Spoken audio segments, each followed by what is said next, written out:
अरे क्या हो रहा है? उत्तर प्रदेश के संभल में आखिर बवाल की क्या रही वजह? मुगल कालीन मस्जिद को लेकर आखिर क्यों हो रहा है बवाल? क्यों हो रहा है उसका सर्वेक्षण? ये पुलिस की सरकारी गाड़ियां नहीं है, पुलिस के सब इंस्पेक्टर्स की प्राइवेट व्हीकल है, जिनकी कार है। लेकिन ये बताना जरूरी है कि उससे 10 से 15 मीटर दूरी पे इन लोगों की अपनी जो प्रॉपर्टी, अपनी जो गाड़ियां हैं, उनको इन्होंने आग नहीं लगाया। लेकिन जिन गाड़ियों को पुलिस लिखा था, उन गाड़ियों पर आग लगाया। ये दर्शाता है कि इन लोगों द्वारा टारगेटेड तरीके से कोई एक हुड़दंगी भीड़ ना होके एक टारगेटेड तरीके से पुलिस और प्रशासन को है वो चैलेंज करने का काम। रविवार को बवाल कैसे शुरू हुआ? आमतौर पर मस्जिद में नमाज दोपहर पढ़ी जाती है। अपना भविष्य बर्बाद मत करो इनके चक्कर में नेताओं के। उत्तर प्रदेश के संभल में आखिर बवाल की क्या रही वजह? मुगल कालीन मस्जिद को लेकर आखिर क्यों हो रहा है बवाल? क्यों हो रहा है उसका सर्वेक्षण? आज हमको बताएंगे पूरी घटना के बारे में। उत्तर प्रदेश के संभल में जामा मस्जिद का सर्वेक्षण होना था। सर्वेक्षण करने के लिए पूरी टीम पहुंची थी। तभी वहां प्रदर्शनकारियों ने पत्थरबाजी कर दी। इसके विरोध में पुलिस की गोली से जान चली गई। रविवार को बवाल कैसे शुरू हुआ? आमतौर पर मस्जिद में नमाज दोपहर पढ़ी जाती है। इसीलिए कहा गया था कि अपने मस्जिद का जो सर्वेक्षण करना है उसको नमाज के पहले शुरू करना है और नमाज के पहले उसको फाइनल कर देना है। सर्वे टीम के विष्णु शंकर जैन का कहना है कि हम लोग सुबह 7 बजे पहुंचे और 7 से 10 बजे तक हमने सर्वे किया, फोटो और वीडियो करे। उसके बाद हम लोग जैसे ही बाहर निकल रहे थे तभी उग्र भीड़ ने हमको घेर लिया। प्रदर्शनकारियों ने हमको घेर लिया। आखिर इस पूरे विवाद की वजह क्या है? क्या है इस पूरे विवाद की जड़? तो आज हम आपको बताते चले। मस्जिद के सर्वे को लेकर यह विवाद उत्पन्न हुआ।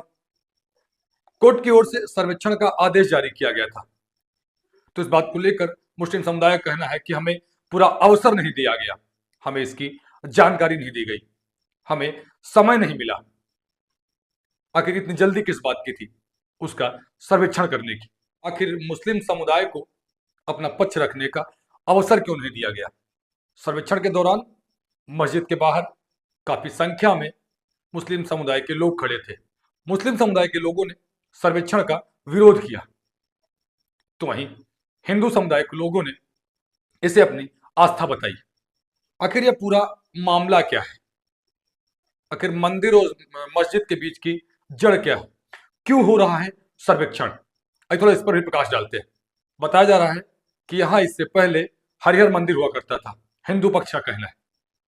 उसने कोर्ट में अपनी याचिका डाली, उसमें उन्होंने कहा, हिंदू पक्ष के लोगों ने कहा कि वहां एक पहले हरिहर मंदिर हुआ करता था जिसको तोड़कर वहां मस्जिद बनाई गई। आज हम जानेंगे कि पूरा मामला क्या है। क्या है मंदिर और मस्जिद का पूरा मामला? इसके बीच की आखिर जड़ क्या है? तो हिंदू पक्ष का कहना है कि जहां जामा मस्जिद है वहां पहले हरिहर मंदिर होने का दावा किया जा रहा है हिंदू पक्ष की तरफ से। इस पूरे मामले की अगली सुनवाई 29 तारीख को होनी है। 29 नवंबर को अपनी रिपोर्ट पेश करनी है। जो भी सर्वेक्षणकारी सर्वे करने गए थे, जो सर्वे टीम सर्वे करने गई थी, उस सर्वे टीम को 29 नवंबर को अपनी सर्वे रिपोर्ट पेश करनी है कोर्ट में। हिंदू पक्ष के एक वकील गोपाल शर्मा ने बताया कि जो अकबरी मस्जिद है वहां हरिहर मंदिर होने का दावा किया जा रहा है, ऐसा बताया जा रहा है। जहां अब जामा मस्जिद है उस जगह पर पहले हरिहर मंदिर हुआ करता था, ऐसा दावा पेश किया जा रहा है हिंदू पक्ष की तरफ से। मंदिर को मुगल सम्राट ने 1529 में ध्वस्त कर दिया था और ध्वस्त करने के बाद वहां बाबरी मस्जिद का निर्माण कराया था, ऐसा कहना है हिंदू पक्ष का। हिंदू पक्ष ने कोर्ट में ऐसा दावा पेश किया। महंत ऋषि राजगिरी महाराज ने 19 तारीख को यह याचिका पेश की थी और कहा था कि मस्जिद का सर्वे हो, जो बाबरी मस्जिद है उसका सर्वे हो और पूरी रिपोर्ट खुल के सामने आए, जिससे पता चल सके कि वहां मंदिर था या मस्जिद थी। तो आपको पूरी रिपोर्ट कैसी लगी, पूरी खबर कैसी लगी, कमेंट में जरूर बताइएगा। फिर मिलता हूँ किसी अन्य वीडियो में। तब तक के लिए जय। के आदेशानुसार एक जामा मस्जिद है उसके सर्वे का आदेश हुआ था। तय समय के अनुसार सभी सर्वे करने के लिए जो कोर्ट कमिश्नर हैं, डीएम साहब हैं, मेरे स्वयं द्वारा और बाकी अन्य फोर्स है वो समय पर मौजूद थी।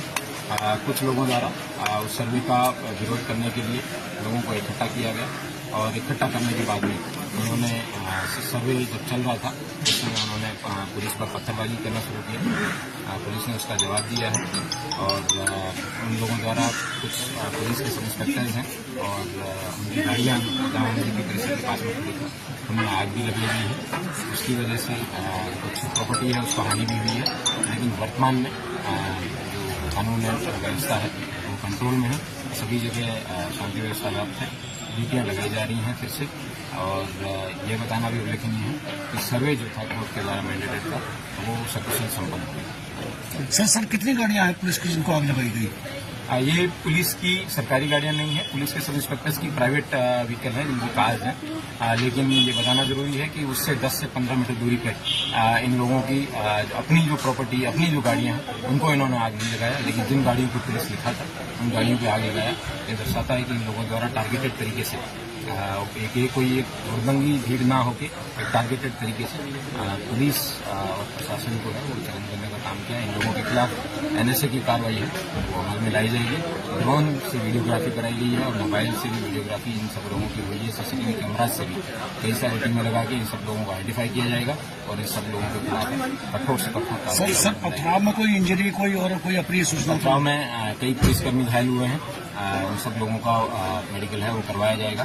1-2 को अस्पताल भी भेजा गया है, अभी स्टॉक टेकिंग है वो दिया जाएगा, उसके बाद मासूम होगा। सर हालात सामान्य हो गए? हालात सामान्य हिरासत उनको चीज किया गया था, उन लोगों को हिरासत में दिया गया और उन लोगों के पास से कई आपत्तिजनक इस तरह की चीजें भी मिली हैं जिससे पुलिसकर्मी और हताहत हो सकते थे। और जो आगे की जो भी सूचना होगी मैं आपको समझ। क्या अपील करना चाहेंगे जनता से संबंधित? जनता से यही अपील है कि जो भी व्यक्ति संभल का कानून व्यवस्था को हाथ में लेने का प्रयास करेगा, कठोर से कठोर कार्रवाई उसके खिलाफ अमल में लाई जाएगी।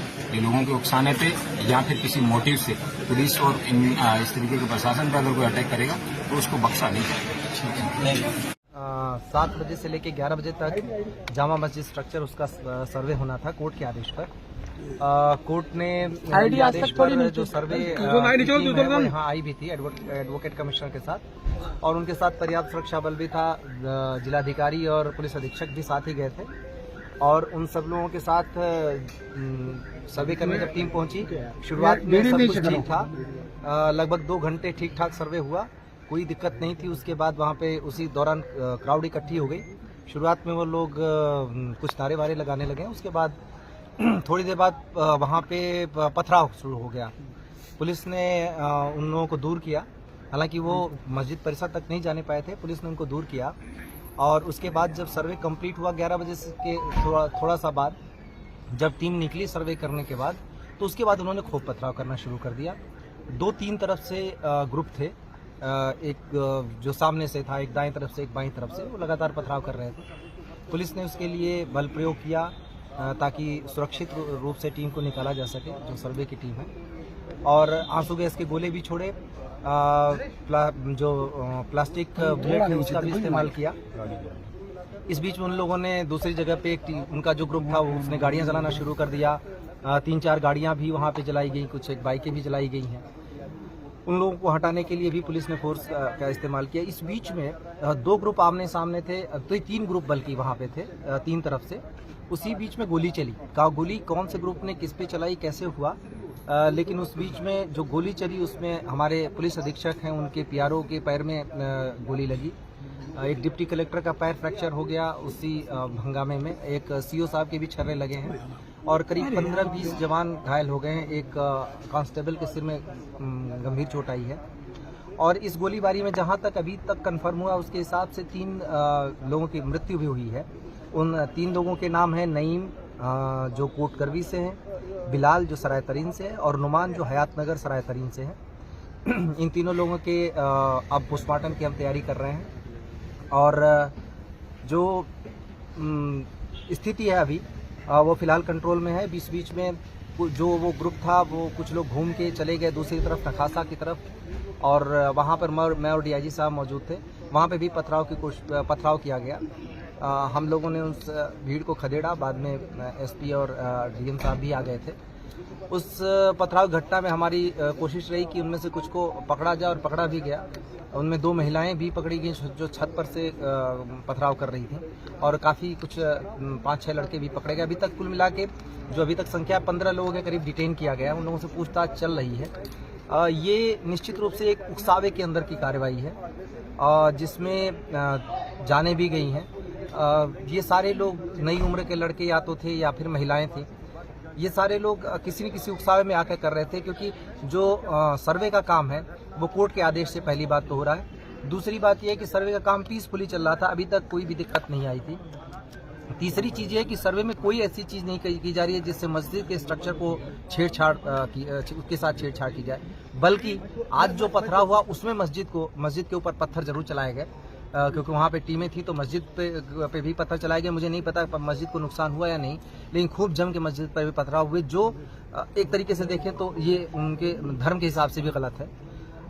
सभी को समझाने का प्रयास किया जा रहा है। सभी जनप्रतिनिधियों से भी हम लोग बातचीत में हैं और बाकी लोगों से भी बातचीत कर रहे हैं। अभी तक स्थिति नियंत्रण में है, पूरी तरह शांत है, और आगे स्थिति नियंत्रण में ही रहे, कोई दिक्कत न हो, इसके लिए अभी हम सभी ने रणनीति बनाई है। फोर्स पूरी तरह बाहर से भी बुला ली गई है, सभी जगह फोर्स मौजूद है, और हम किसी भी तरीके की घटना इस तरीके की अगर कोई करता है या उकसावे की जो कार्रवाई कर रहा है उसकी भी पहचान कर रहे हैं, और उसको भी हम जल्दी ही कानून के दायरे में। सर, जामा मस्जिद के अलावा सर दूसरे इलाकों में भी जो सर पथराव हुआ है सर? हाँ, मैंने अभी आपको बताया कि जो एक एरिया था नखासा, जहाँ पे मैं और डीआईजी साहब दोनों मौजूद थे, वहाँ पे भी हुआ, वहाँ पे खदेड़ दिया गया। वहाँ पे ऐसी कोई चीज़ तो नहीं आई कि कोई इंजरी ऐसी चीज़ हुई हमारे जवानों को ही जो पत्थर से लगा, लेकिन हमने कुछ लोगों को अरेस्ट किया। उसमें 2 महिलाएं भी थी जो छत पर से पत्थर चला रही थी, उनको भी अरेस्ट किया है, और हम उस पर आगे की कार्रवाई कर रहे हैं।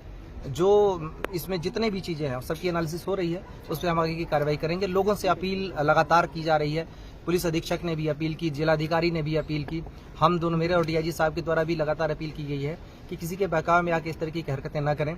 इससे जीवन को खतरा तो है ही है, शहर के अमन को भी खतरा है, और सबसे बड़ी बात है कि इसमें से कई लोगों का भविष्य बर्बाद हो जाएगा। तो बेहतर हो कि कोर्ट की कार्रवाई कोर्ट के जरिए ही रहे। कोर्ट में अपनी बात सबको रखने का अधिकार है और मौका भी है, और कोर्ट में अपनी बात रखें, इस तरीके की हरकतों से दूर रहें। सर, जिन 3 लोगों की मौत हुई है उनमें से जो नईम का परिवार है वो ये आरोप लगा रहा है कि पुलिस की गोली लगने से उनके लड़के की मौत हुई है। देखिए, इसमें पहली बात तो ये कि वो इस बात को जितने सारे लोग हैं वो सबकी पुलिस के पास भी वीडियोग्राफी मौजूद है। सर, जितने सारे लोग वहाँ आए हैं उसमें पथराव करने आए थे। इसके बाद पहली बात जो ये अगर इस बात को अगर मानते कि उनका बेटा पथराव करने गया था या कोई भी व्यक्ति वहाँ पथराव करने गया था, उसमें क्या अनटुवर्ड्स इंसिडेंट होते हैं, ये पहली बात को जिम्मेदारी उनको लेनी चाहिए। क्या वजह थी जिसके लिए पथराव करने की आवश्यकता थी, कौन सी आपदा आन पड़ी थी, किसको किसने क्या किया, या पुलिस प्रशासन ने क्या किया, पहले तो उनको ये देखने की जरूरत है। पथराव करने गए क्यों, एक। दूसरी बात यह है कि किसी ने कोई चीज नहीं देखा, साक्ष्य होंगे तो हमारे पास आएंगे, उन साक्ष्यों के आधार पर हम कार्रवाई करेंगे। मैंने जैसा आपको बताया कि 3 पक्ष आमने सामने थे, उन्होंने एक दूसरे के ऊपर क्या किया, उसमें फायरिंग हुई। अगर फायरिंग में कोई भी चीज ऐसी होती है कि पुलिस अपने पैर में गोली नहीं मार लेगी, ये सोचने की बात है। हमारे यहाँ हाथ में आप देखें कि पुलिस के टीयर गैस और जो प्लास्टिक के बुलेट थे जो भगाने के लिए अनुमन्य है, उसी के तहत कार्रवाई की जा रही थी, और मीडिया का भी पूरी रिकॉर्डिंग है। तो उसमें कोई किस आरोप लगाने से पहले ये सोचे कि, और पूछना चाहिए सबको सवाल कि उनके बच्चे, उनके परिवार वाले उस जगह पे पथराव करने क्यों जा रहे हैं, क्या वजह आ गई, क्या हो रहा है ऐसा जिसकी वजह से उन्हें पथराव करना चाहिए। तो सबसे पहले तो सवाल सोचने की ये है, कोई भी इस तरीके का इल्जाम लगाने से पहले खुद को देखे कि कोई ऐसी धर्म का काम करने नहीं जा रहा था, कोई पुण्य का काम करने नहीं जा रहा था, किसी के मदद करने नहीं जा रहा था, पढ़ाई करने नहीं जा रहा था, नौकरी करने नहीं जा रहा था। पूरे शहर को इन लोगों ने आग में झोंकने की कोशिश की। हाँ, हमारे सारे जो जवान हैं अपनी जान की परवाह किए बिना उसको झेल रहे हैं, देख रहे हैं। अगर ऐसा ही होता कि पुलिस को गोली मारनी